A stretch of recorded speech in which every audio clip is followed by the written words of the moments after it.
हमने पिछले वीडियो में समझा था कि फोटोसिंथेसिस प्लांट के ग्रीन पार्ट में होता है, उसके लिए CO2 रिक्वायर्ड होता है। अब हम अर्लियर एक्सपेरिमेंट को समझते हैं। जोसेफ प्रिस्टली 1770 में उन्होंने सीरीज ऑफ एक्सपेरिमेंट किया। उन्होंने रिवील किया कि प्लांट के ग्रोथ में एयर इम्पोर्टेंट रोल निभाता है।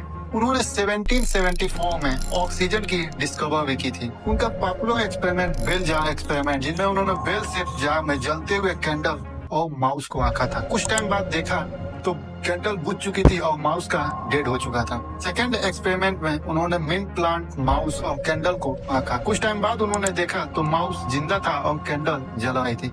उन्होंने नोटिस किया कि कैंडल और माउस कुछ ऐसी चीज निकाल रहे हैं जो प्लांट रिस्टोर कर रहा है, और प्लांट के से निकले ऑक्सीजन से कैंडल जल रही है और माउस जिंदा है। सेम एक्सपेरिमेंट को जैन इंजन हाउस ने भी किया एक्वेटिक प्लांट के साथ। उन्होंने देखा कि प्लांट के अराउंड स्मॉल बबल्स फॉर्म हो गए। उन्होंने बताया कि green part of plant oxygen release करता है डे के टाइम, जो कि बबल्स के फॉर्म में प्लांट के अराउंड दिखाई देता है। ईयर 1854 में जूलियस वॉन सेक ने एविडेंस प्रोवाइड कराया कि जब प्लांट की ग्रोथ होता है तो ग्लूकोज का फॉर्मेशन होता है, और ये ग्लूकोज स्टार्च के फॉर्म में स्टोर होता है। लेटर स्टडी में उन्होंने बताया कि प्लांट के ग्रीन सब्सटेंस को क्लोरोफिल कहते हैं। ये क्लोरोफिल क्लोरोप्लास्ट में स्टोर होता है, और जो ग्लूकोज बनता है वो प्लांट के ग्रीन पार्ट में बनता है। इसके बाद आता है TW एंगलमैन, जिन्होंने एक इंटरेस्टिंग एक्सपेरिमेंट किया, जिसमें इन्होंने लाइट को प्रिज्म से पास कराकर क्लेडोफोरा, जो कि एक एरियोबिक बैक्टीरिया है, उस पे फॉल कराया। उन्होंने देखा कि मेजॉरिटी ऑफ बैक्टीरिया